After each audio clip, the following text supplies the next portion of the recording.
Good evening. My name is Moira Lowe. I am the director of the Brahma Kumaris in Buenos Aires, Argentina. So I'm very happy to be with you all, visiting you by this means, all the way to Wembley. And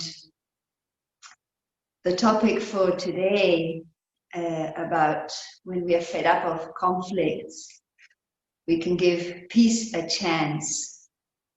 And this is such a time that I don't think we could have ever imagined that the world would come to a stop and that would put us all on pause and say, okay, where are you heading? What is it that you want? And what are you ready to let go? So I think that I call it the global retreat. And it has a dark side. It is very sad and painful and very costly in lives and so many other ways. There's the global recession. There's our economies breaking down. All these things are happening. Yet at the same time, at least in my country, many people are losing their jobs. So there's a lot of vulnerability, a lot of uncertainty, there's a lot of fear and worry. And yet at the same time, there is a gift, there is a side to it that I call it the global retreat. And this is a time that I have longed for a long, long time, a time in which I would have time for myself, time to reflect, time to go at a different pace. And I would never have imagined this would be the setting, right? And I think that it has surprised us with a possibility and an opportunity.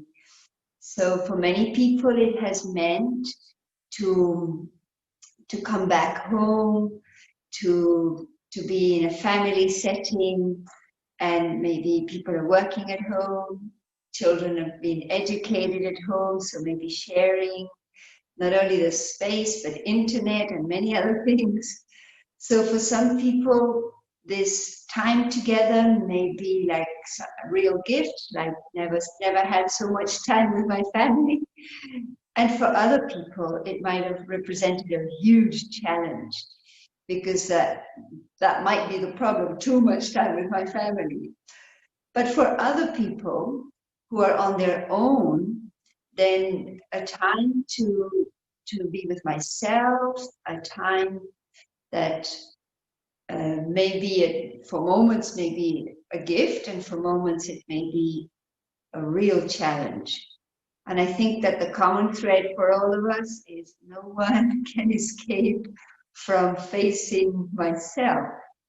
So I was thinking around this topic, and I think that, like I can tell you for myself, since this pandemic started, I went through different phases.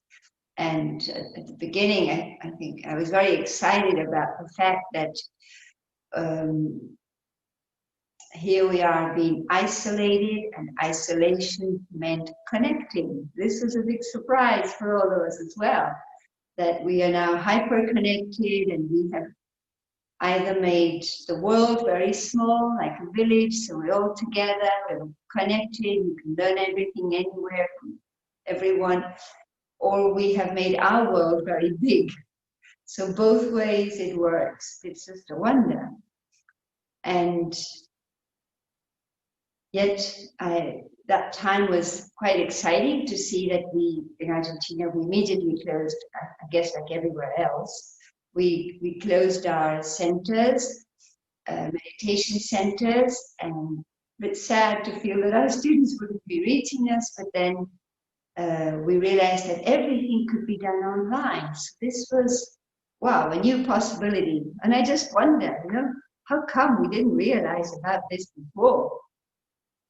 Zoom was there, but we were not in Zoom land. We were somewhere else. I think we were coming and going and being busy in another way, But now that, then I settled into that, and it suddenly became intense again. So I realized that I was going through different phases in which my habits were popping up, and so different types of conflict arose for me, in which I was living my dream, time for the self. I was connected, I was busy doing what I like, learning time, a lot of learning time. But yet, I realized I was fighting internally. It was like a war, like a tug of war in my mind and in my heart, and trying to make ends meet in terms of, because like harmonizing with it. But I realized that the challenge had doubled, because this time really is a gift for us to really wind down and to prepare and to become very, very introverted, very silent within. So, and I couldn't do that. My feeling was that I was like a boat coming at top speed across the sea, and suddenly you put it on reverse, and it's as if the boat laughs at me and just continues at the same speed. So I thought, wow. So what I came into conflict with was, my undone homework, things that I hadn't, like, I had to face myself. I really had to face myself. On one hand, I found that whatever I have practiced is with me and is providing me of whatever experiences that allows in terms of growth, in terms of maturity. But on the other hand, whatever I didn't practice is just popping up and saying, look, this is undone. So I realized that the main conflict now is a conflict happening in my mind, in our minds. And then I could see, and then, as time went by, because we had a lot of time to look at ourselves and look at others and people around me, and I realized that there was how whatever I was going through was creating an energy field around me, and how it impacted others as well. And so again, whatever unfinished work we have, or things that we haven't done in terms of relationships, so that is another huge world. Not only the relationship with myself, that happening in my mind, but then also the relationship with others, and the atmosphere we create with our thoughts and our feelings. So I could see how we're all going through this, maybe the same or similar things. We're all kind of facing ourselves. That's the common thread. So I realized how important it was to be very, as much as I needed to be patient with myself, but also to be patient with those around me, because we're all going through tests, different tests. And sometimes the conflict is within, and sometimes it becomes a little tense outside. And sometimes things from the past pop up as well. So it's a time for deep cleansing and deep, deep healing. So I became very aware of how much, like, things that drain our energy and deplete the the state of the self is when we are too extroverted and looking at others, and maybe with critical thoughts, and it really all reflects the way I see myself, also what I see in others. So sometimes, and then when we have a deep look at what is going on in relationships, then we can see how sometimes in relationships it could be at work or any kind of formal situation, some conflicts are undeclared. They're not nothing is said, but there's like a tension. So I could tell myself, well, I haven't said anything wrong, or I haven't done anything wrong. Yet there is a gap. There is like a distance between someone and myself.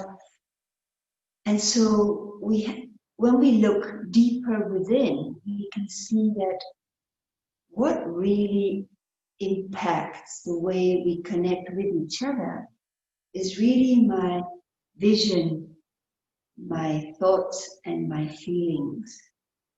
And if for example, right now let's think of someone we love. So we bring that image, the image of him or her that we love, and then we observe and capture the thought, the feeling in my heart. Then I would probably see that when I think of someone I love, I feel good, I feel happy, I feel respect or some good feeling.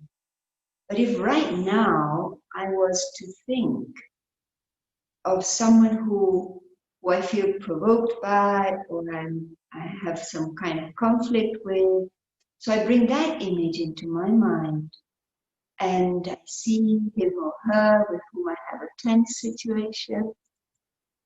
And if I now observe and capture the feeling in my heart, then what is that feeling?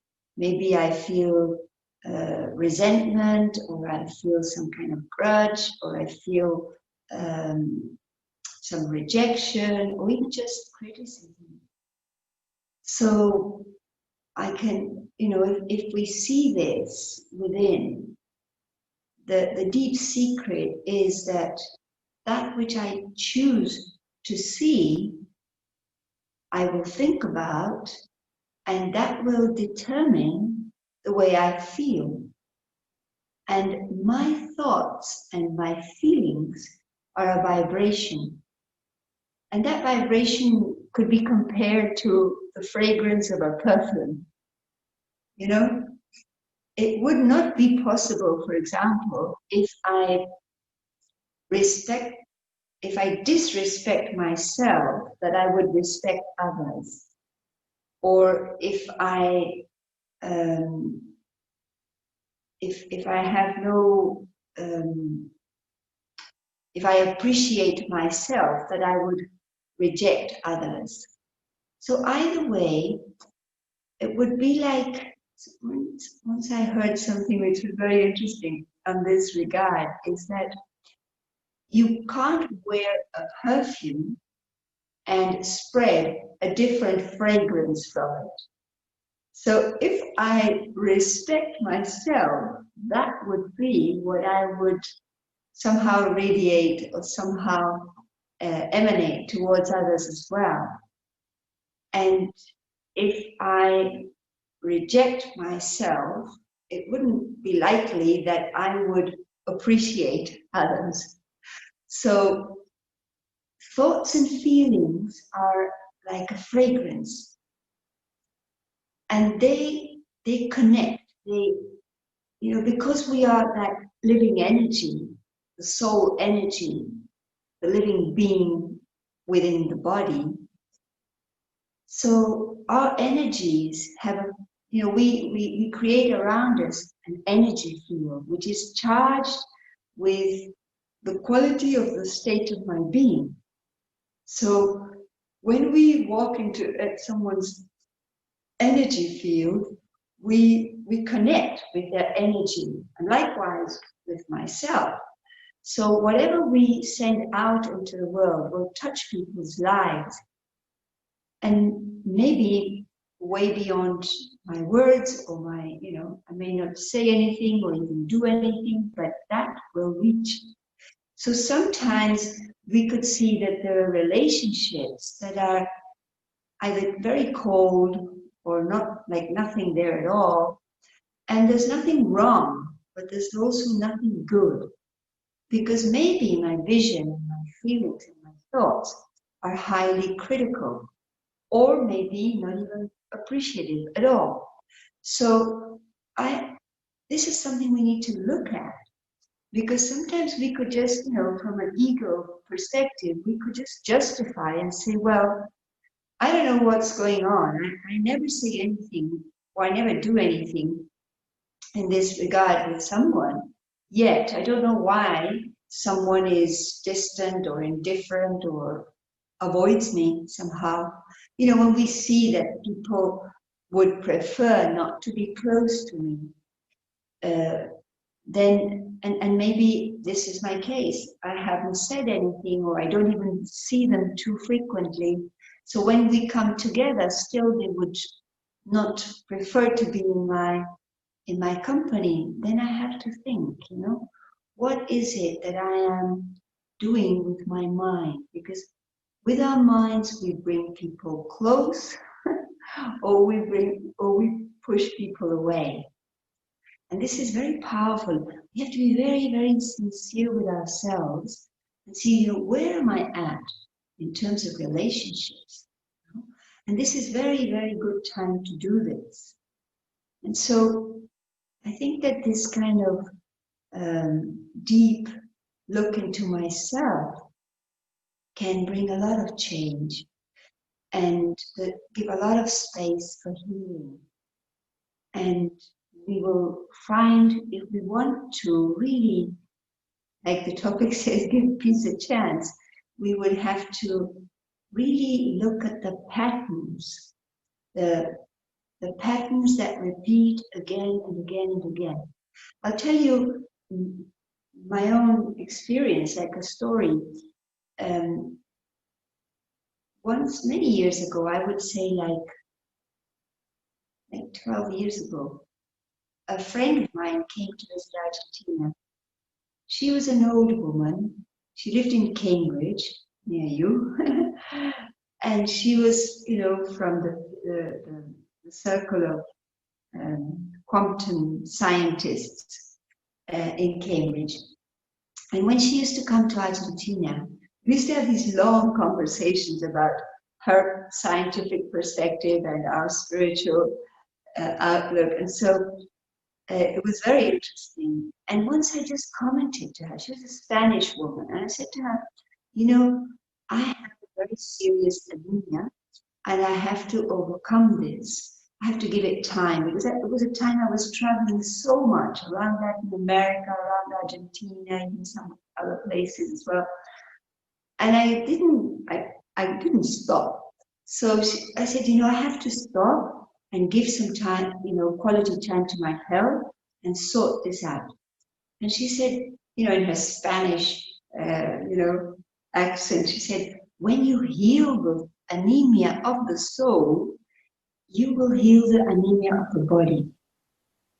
I was shocked, and I was wondering, what is anemia in the soul? So that made me think very deeply.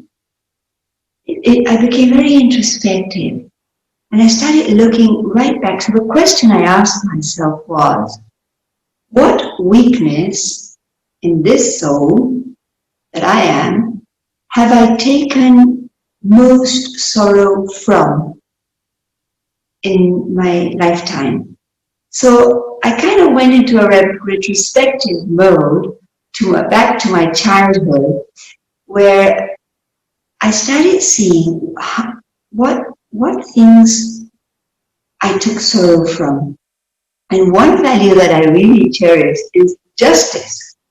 So I started observing that in my childhood, in my teenage years, when I was youth, there was a pattern that repeated. Whenever I found something unfair, I used to fight for it. So I realized that the common thread was, and where I noticed it most was when I was about 20, I was studying to become a surgical nurse.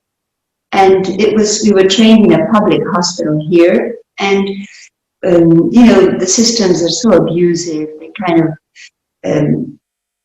we were not given too much attention by our teachers, but they expected us to do a lot. And one day, the doctors had to train to use different I don't know the word in English, but it was like capsules to join the colon surgeries. And the new doctors needed training, and they were practicing on dogs. So they were expecting us to assist them. And they kind of imposed it to us. So I created a revolution in the hospital, and I said, no way are we going to do this at all. So the director of the hospital came and said, what, why are you so upset? Why are you so angry? And I said, well, you cannot expect this from us. And so he said, but we need your help. I said, one thing is to ask for help, and another thing is to tell us that we were working for 6 hours for them, and they expected us to stay longer. And I said, only if someone is willing to help you can you ask us to help you. Otherwise, you need to help yourselves. And so that's what he did. And so you could think that in that revolution, I won the battle, let's say. But when I went home, after it all finished and, we were kind of respectfully invited to help, and some of my companions did help. And so when I reached home, I was depleted. And I thought, I'm so unhappy. I did what I had to do. I did what I believed was right. I did the best I could, but I was so unhappy. So when I was doing this, search of my pattern, here is where I spotted it. And I said, fighting for what I want is really not the way. So I came to the conclusion that anger was the anemia of this soul. So I said, okay, so I need to overcome this. And I strongly feel that when you have a pure intention at heart, there's always, I say an angel goes past. So Mike George, whom I imagine you know, because I'm sure you've come across his books in the UK, he had just written a book, and he came to Argentina and gave me that book as a gift. It was Don't Get Mad, Get Wise. And I said, nothing could be more timely. And so he writes things with a lot of humor, things that are painful in the heart, but that we do need to look at in order to heal.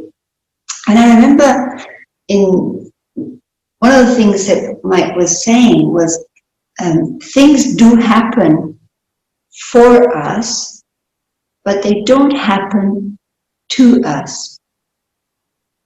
And I thought, well, that was very new to me and interesting, but I didn't understand what he meant. So I asked him, and he gave me a very interesting example.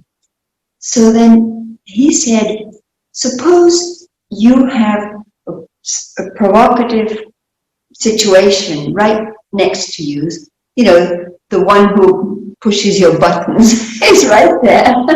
We all have at least one. So he's right there, or she's right there. And she does the typical things that you would react to and would provoke you. So if I was to ask you, let's say that it's happening right here beside me, and if I was to ask you, is that happening or not? What would you say? Well, I would expect you to say, it is happening right here. So it is happening. But now I would like to ask you, what would I have to do for that which is happening here to start happening here in my mind, in my heart? So it's happening here. Let's say I am being insulted, right? So typical thing, being insulted, maybe by the typical person who does that.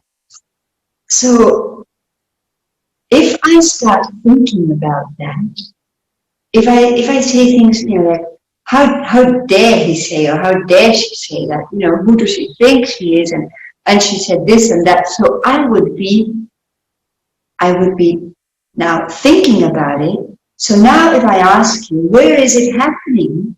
Well, probably you would say, it is happening here, but it's also happening here. And it's happening here because I am thinking about it. So now let's say I feel insulted. So if I feel insulted, who should I forgive? Should I forgive my favorite provocative person? Or for saying it? For insulting me? Or should I forgive myself for thinking about it? Because remember, if I think about it, I will feel it. So probably I need to forgive myself. So let's say, for example, right now, here, right this second, are there really awful things happening in the world? Unfair things happening in the world? Well, you would probably say yes. But are you and me, are we feeling that right now? Well, I would say no. It's happening, but I'm not feeling it. But suppose now, when you get back home, you turn on your TV and you screen the news, and all that is happening there, now you're able to see it and you're able to hear it, so you will also think about it and feel it. So whilst it's happening, but I'm not thinking about it, I won't feel it. But if I consume it, let's say, if I buy into that, then that is out there is now in here. But who is responsible for that being here? So the good news is that I can now start protecting myself from that which is, the influence of things happening around me that I can observe and I can respond to rather than react to. So let's say I'm being insulted, and okay, I can hear the insult, but if I start thinking about it, then I will feel insulted. But if I think differently, maybe someone is saying something because I have made a mistake, maybe someone is reacting to my ego, and maybe I agree. So maybe I say, well, I was very arrogant. Okay, so that's my thought. But that's not an influence exactly. But if I think different, because what has been said may not even be true, I don't need to take it.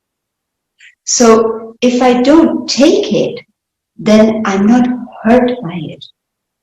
You see, so when it comes to healing, it's not about this one not saying what he or she normally says or does for me to be okay. And I find that this is so liberating, because then then I can come back home and say, okay, then it really depends on me. It really depends on me. So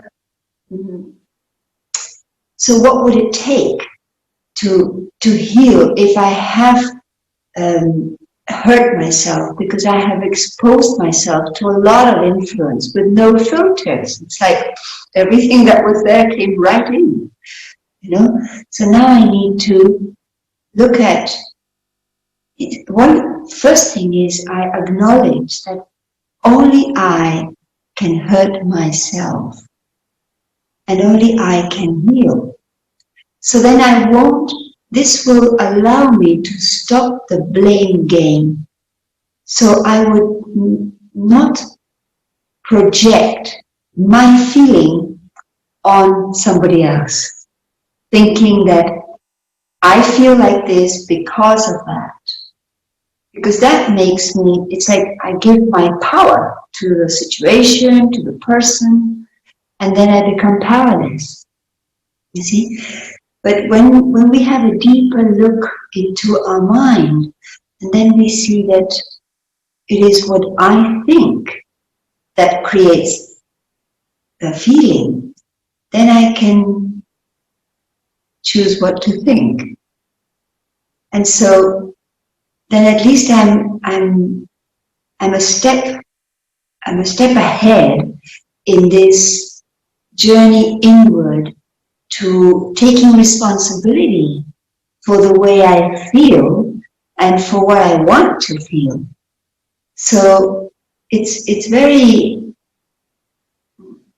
and also it's when we realize that I don't project and I don't blame, then it works the other way as well. When someone blames you and projects on you, again, we don't need to take things personally. Because, okay, maybe I don't blame, but then I am blamed by someone who doesn't know this. So again, it's possible to protect myself from that.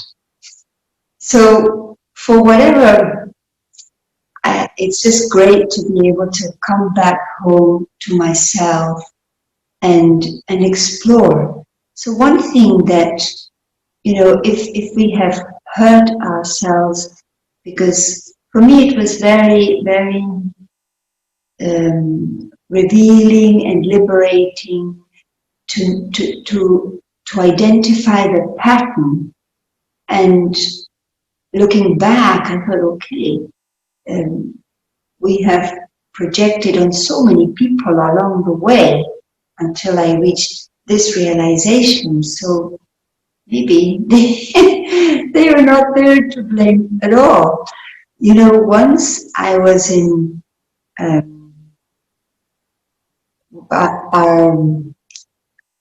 our director of the Brahma Kumaris for many, many years was Daddy Janki, someone who lived there in the UK for 40 years. And she was a spiritual giant, which of course you know, but in case you don't, she was really an angel, but someone who in the Brahma Kumaris was someone incredibly important to all of us. And certainly was for me in terms of guiding me and helping me through hard times throughout these 34 years that I've been on this path. And once I used to travel, well, I do travel every year to India, to our headquarters in Mount Abu, and we used to meet Daddy there every year. So once I went to her with, let's say, a complaint, a little story, I was not getting on with the person that I was living with at our meditation center in Argentina. So when I went to Daddy, I was only I think 4 years on this path. That was 30 years ago exactly. And so I went to Daddy and I said to her, Daddy, and so I was talking to her about this person, and she does this and does that and said this and that. And Daddy so peacefully listened to me. I was not too long, because one thing about her was that she was at such a powerful stage. She was so peaceful and so clean spiritually. Her energy was so high that whatever, you probably had a long story to share with her, but it became very essential when you were right in front of her, because you wouldn't use Daddy's time in anything useless, but it just became clear and said, to your point. So I said to her this story of conflict that was on and on. And she looked at me and she said, the name of this person was Murti. And so she said, but Murti really is your friend. And I kind of looked at her and thought, either she didn't listen to me or she didn't understand. And so then she said something else, then she gave me a sweet, and then she gave me a gift and gave me a blessing. So off I went. And I went with this feeling that, gosh, I was kind of expecting Daddy to please my ego and say, you're right, Murti, she's a really awful person. Which of course would never come out of Daddy's mouth. And so I came back to Argentina and I thought, okay. And then I went to live, very soon after that, I went to live in Chile. And Chile is just across the Andes from Argentina. We have this huge mountain range called the Andes. So I went to live in Santiago, the capital of Chile. And one morning, I was walking down the streets, and in my mind, I was in an argument, a fight with Murti. I was kind of imagining that I said this and she said that, and then I said this and that. And suddenly I was facing the Andes. It was all white with snow. Beautiful, beautiful scene. And I stopped in the street and I thought, wait a minute, I'm living in Chile, she's living in Argentina, she must be working, I want to, whatever she's doing. And here I am, fighting with Murti as if she was right here. I thought, how interesting. And you know what came to my mind? Daddy's words were echoing, she's your friend. Because I thought, this is not true. This is all imagination. She's not here. She's not saying anything of what I'm thinking. She's probably doing something good in Argentina. And here I am quarreling. And I looked back and I thought, I wonder if all my story with Murti was really true. I wonder how much of that was true and how much of that was my imagination. And I was quite surprised. And I just couldn't stop thinking about Daddy's words. And then I realized what came to my mind from this thing that she was really my friend. Well, we could also say she was like a teacher. And how much I had learned from that relationship. But right then, understanding that she didn't really do anything to me. Whatever happened to me, I did to myself. Wow. I think that, when we come to terms with this, I tell myself this is a cookie difficult to digest, that I can only be my good friend and I can only I can be my enemy. And people do things. It's not that they don't, it's not that we imagine that they do things, but we imagine that they do things to me. So, someone's behavior could be incorrect, but that doesn't mean that I should negotiate my happiness because of that behavior. So when we take responsibility, this is most empowering. But also, I find that, and especially now, in this time, I call it healing and cleansing time. There's like, we need a lot of patience to be able to change some habits that we have had for a long time. So when we look within, we see that we do have this power of thinking. We have the power that creates our feelings.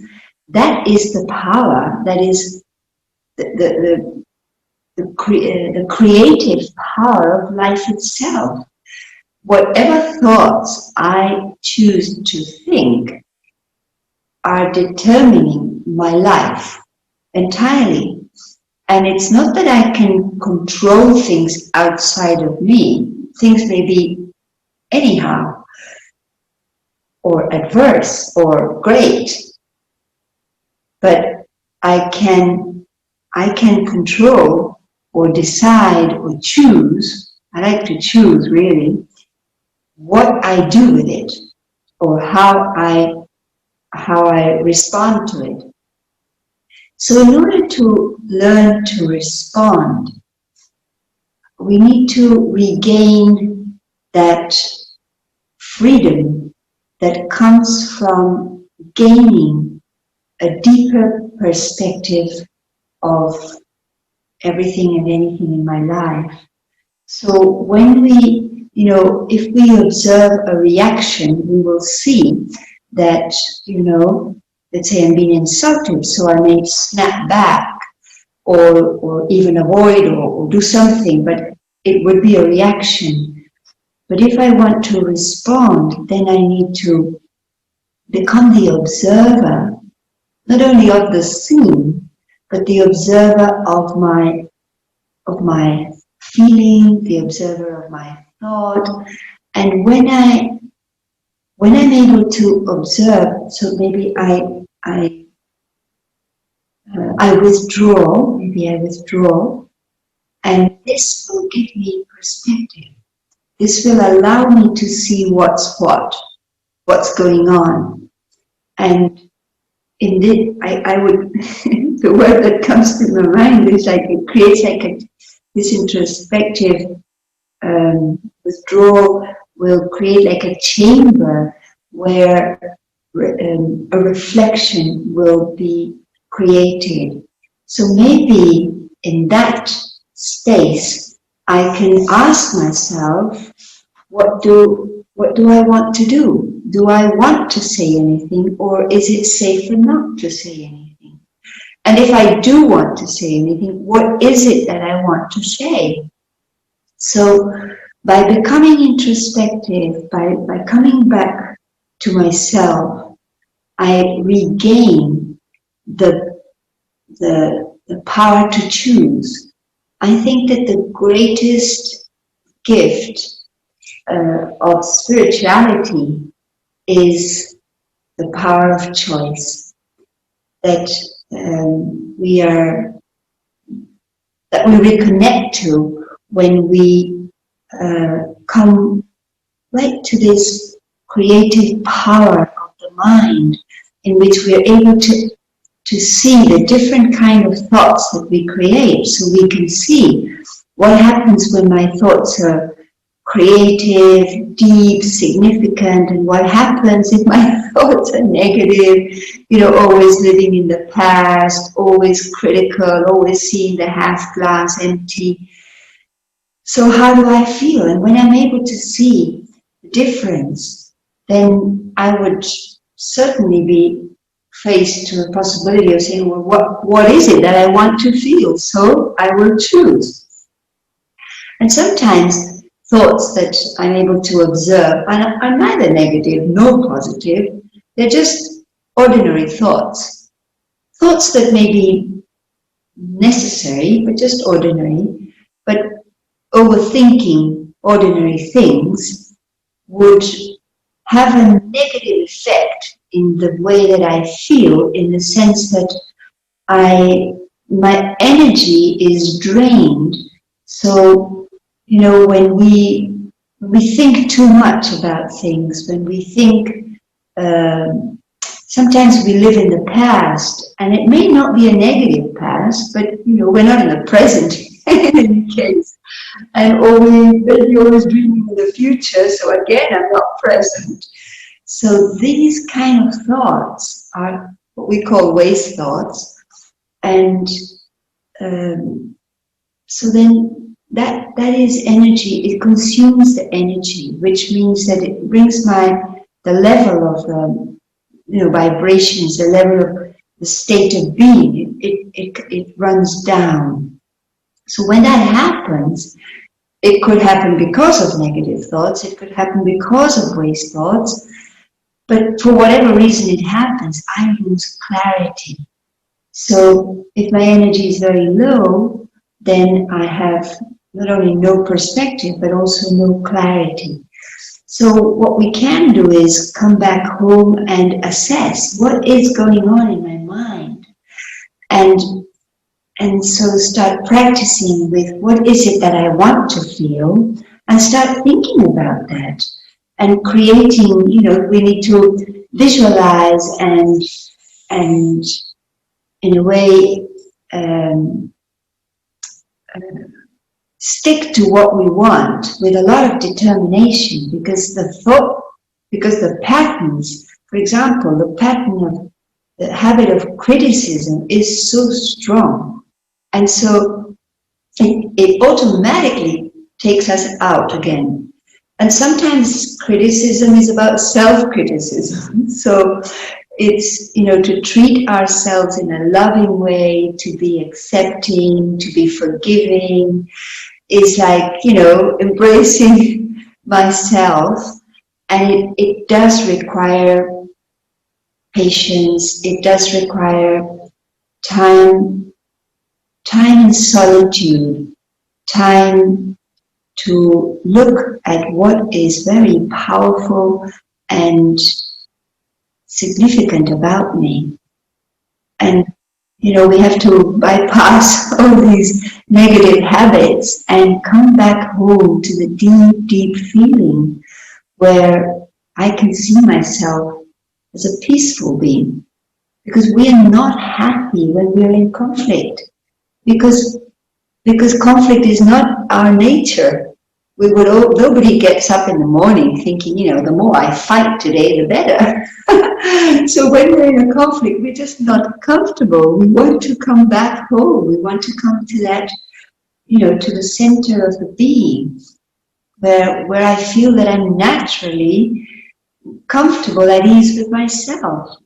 So this is like, and I realize, and at this time in particular, when I think of healing, like we also need help. Some wounds of our past have, they may have been generated in our childhood, and we have somehow suppressed them. And so now they're surfacing when we want to clean the house. Things do come up, and we do need help. And so this is when meditation becomes such a wonderful possibility, not only to take me back to myself, but also to allow me to open and reconnect with our source. And so meditation, really means becoming the observer. It becoming the observer of the energy that I am. And when I am able to see myself as a spiritual being, as a being of light, a living energy that is being expressed through this body, then I'm also able to recognize that there is a source that corresponds the energy that I am. And I like to compare this with the sun. As much as the sun is the source for plants and flowers to blossom, whatever is in a seed, when it is touched by the light and the heat of the sun, it expresses. So the sun, that light becomes like a catalyzer that enables the seed to express what it has within. So we are also sensitive to light and warmth. So we are sensitive to the light of truth and the warmth of love. So when we are touched by divine love, by the love that is unconditional, the love that accepts me as I am, and that embraces me and does not expect from me. And this is the love of God. This is the love of the Supreme Being, however you would like to call it. But it is the source of spiritual power, the source of peace, the source of love, the source of power. So in silent meditation, we redirect our attention towards the source so that we are able to be recharged.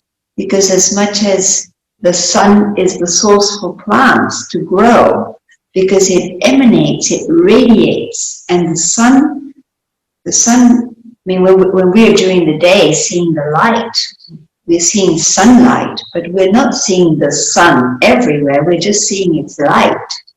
So when it comes to the source of love, God is not present everywhere, but his energy he radiates his energy, and we can, by connecting our mind to his energy, to his field of energy, to him as a being, then that energy is transferred, and we are recharged. We're touched by that light that awakens that which is original in me. And as much as, we don't like conflict, is because we are peaceful beings and we are loving beings. So we don't like, we would like to come back to harmony because love is our very nature. So when we reconnect with the spiritual source of power, then that which could be also dormant in the soul, because when we become peaceless all the time, it's because we have kind of gone too far away from my own essence.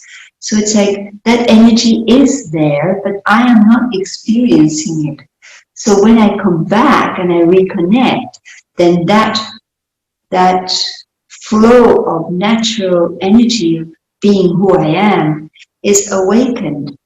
And I'm able not only to see it, but I'm also able to feel it. So I think this is the aspect of healing that is required to change those deep patterns that are that have become so strong in the soul for so long. So and maybe now we're ready to let go and accept that is not part of my spiritual DNA. Conflict, maybe I had like a label for a long time. I'm aggressive, I'm a tough guy, I'm, and this and that. Maybe I gave myself those labels, maybe others gave me those labels, but for whatever, I am not that. So it's like a jump. It's like I need courage to be myself. I need courage to be peaceful. I need courage to be loving. And so what rekindles that flame within is really this practice of meditation, not only meditation, but also learning more about myself, about my behavior, about my qualities, about the power, the soul power. So I appreciate very much the study that we offer here in the Brahma Kumaris, in which we can go into a lot of depth of how it, not only who we are, but also how consciousness works, and we're able to observe the tremendous power in the soul that is available to us, but that now we need to learn how to regain. It's like how to take the reins again in my hands to be able to rule my mind and stay connected with that which is good.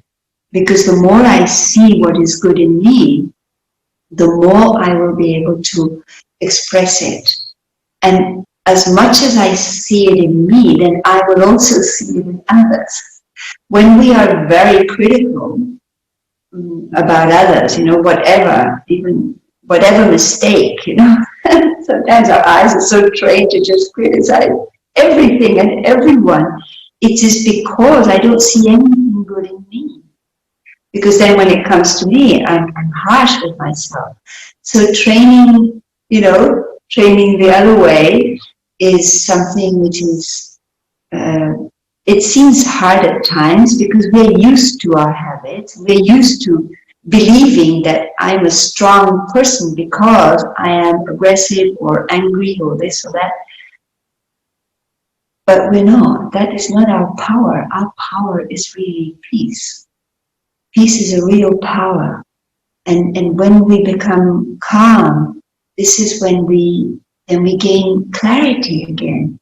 And when we become calm, we become stable. And it's when we are calm that we feel safe. And you would probably think, well, if we are calm and things are very, very upheaval around you, what to do. And actually, if there's an emergency somewhere, and people had to evacuate, and someone is trying to guide them in total upheaval, and there's someone in the room who's very quiet, saying, that is the way out, who do you think people will listen to? Maybe someone is very loud, but someone is really clear. So the real leadership is about being, the greatest impact we can also create in the life of others is when we are calm. And so we may not have any control of things outside of us. Let's say, like here in Argentina, when you go out in the night in the parks, it's very dangerous, there's a lot of violence. So, okay, I don't have control of the environment, but if I'm able to remain calm, then I will have the clarity to know what to do. Maybe I have to wait for someone to walk with. Maybe I have to take the help of the police. Maybe I have to take another way. Whatever. I don't have control of anything out there, but at least I can decide what happens in here. And certainly this is something we can train. So maybe we can have a little meditation together, and just before we conclude, and just experience that. So I'd like to invite you to sit comfortably and make your body relaxed by relaxing your legs and your arms. Maybe you can put your hands on your legs, and you can breathe deeply.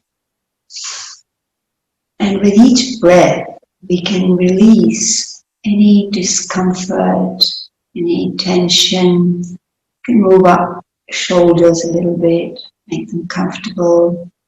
You can move your head a little bit in one way and then the other. Comfortable.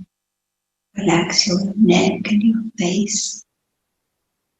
And we'll bring our attention as if we could come with all our attention towards my forehead. I'll take my attention to the sacred space behind my eyes, where I can feel my presence and feel myself. Here I'm with myself behind my eyes. I can see myself as the living energy, the energy that is expressed through my eyes, the energy that is expressed through my smile, through my attitudes, through my words, everything I do. I am this energy, life force, life itself.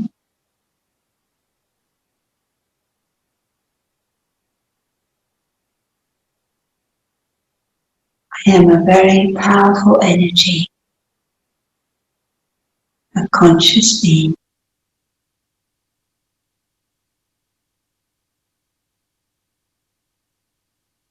And as I look deep within myself, I'm able to receive the energy of calm and quietness.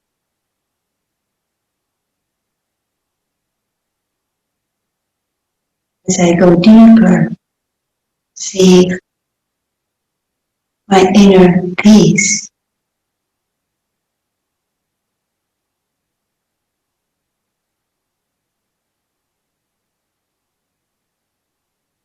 I am free from worries, free from any influence.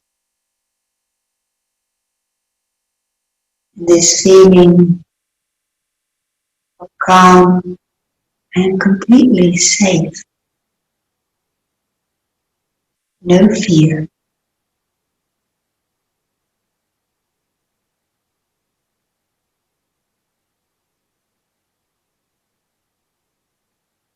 Feel very light, weightless. I can go deeper to silence.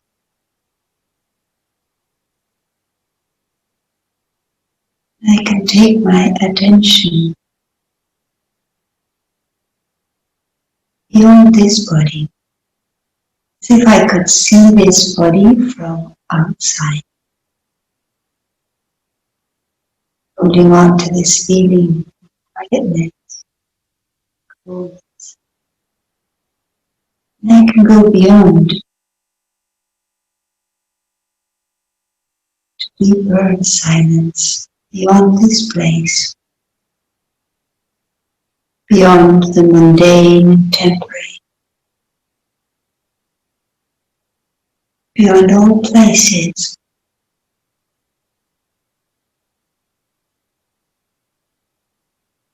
to a vast dimension of silence and peace. This is the home of the soul, the living being, the light. This silence, I see myself as light, light, very pure, very powerful,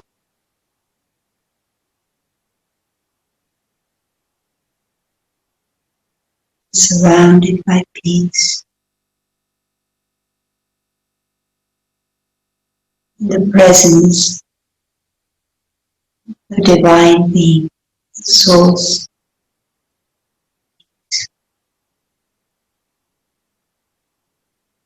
unlimited, infinite peace. This is God's energy, supreme.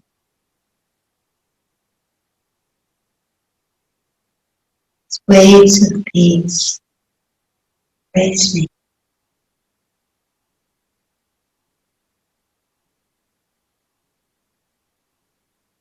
Light of peace reach every corner of the soul.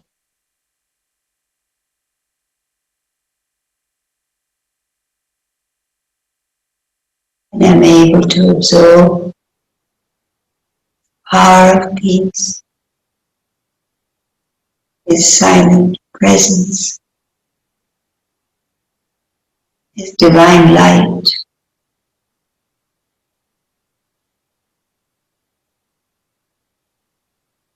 Love, unconditional love,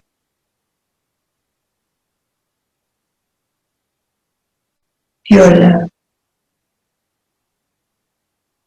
This is the love that heals the wounds of the past.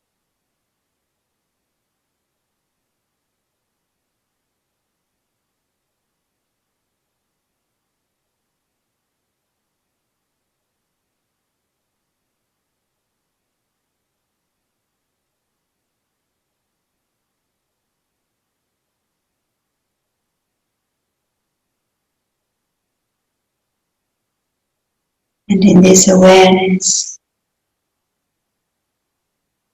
I will return the joy of being who I am. Beautiful, spiritual light, powerful, peaceful being. And I will come back. I perceive the movement, my breath as the air comes in and out. And I will allow vibrations of peace to spread throughout my body, giving the living force to every cell.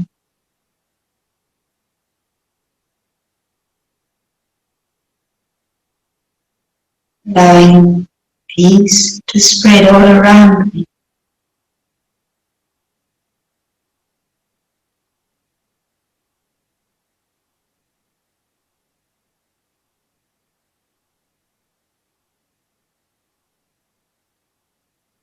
Back.